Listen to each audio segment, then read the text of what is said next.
Je m'appelle Jérôme Revy, je dirige la société Gercop Digital, qui est une filiale du groupe Gercop. Et le groupe Gercop intervient depuis plus de 35 ans auprès des professionnels de l'immobilier pour leur proposer des solutions informatiques pour les aider dans leur gestion quotidienne. Voilà, aujourd'hui, je voulais vous parler du numérique dans les copropriétés et de l'apport du numérique dans ces copropriétés en particulier. Alors, il faut savoir que depuis la loi Allure, on nous impose une dématérialisation des documents. Dans le groupe Gercop, ça fait déjà une dizaine d'années qu'on travaille sur ces sujets-là.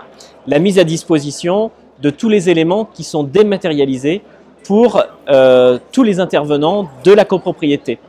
Et donc, les outils que nous proposons permettent aujourd'hui de dématérialiser ces outils et de les proposer donc aux copropriétaires, aux locataires, etc. au travers d'un extranet. Donc, toute la gestion comptable, par exemple, tout cela va être dématérialisé, tout cela est déjà matérialisé et mis à disposition dans un extranet. Et donc aujourd'hui, les enjeux, c'est de pouvoir rendre par exemple distant, accéder à distance à ces extranets au travers par exemple des outils comme le mobile, puisque aujourd'hui le mobile fait vraiment partie de notre quotidien.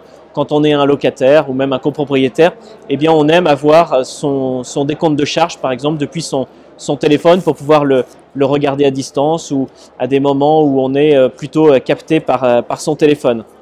Donc on est sur ces enjeux-là.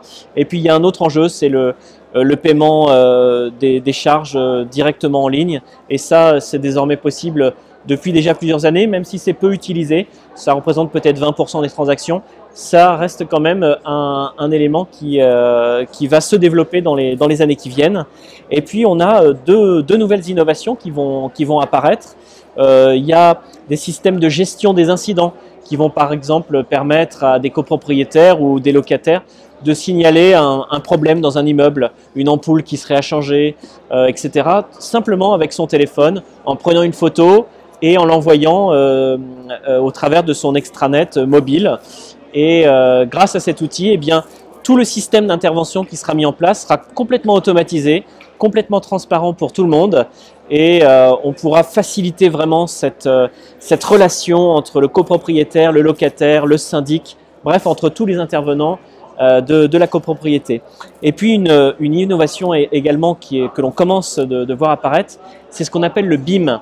Le BIM, c'est tout simplement l'immeuble dématérialisé, la maquette virtuelle en quelque sorte, puisque l'objet en fait c'est de créer des maquettes virtuelles de ces immeubles qui vont ensuite permettre de pouvoir discuter autour d'une maquette et pas seulement dans un endroit dans lequel il va falloir aller faire une visite technique, etc. On va faciliter la relation au travers de cette maquette virtuelle qui permettra également de faire un suivi des matériaux qui ont été employés, des fenêtres qui sont à changer, etc. Donc dans un but de performance énergétique, mais aussi tout simplement pour pouvoir gérer au quotidien son immeuble. Voilà.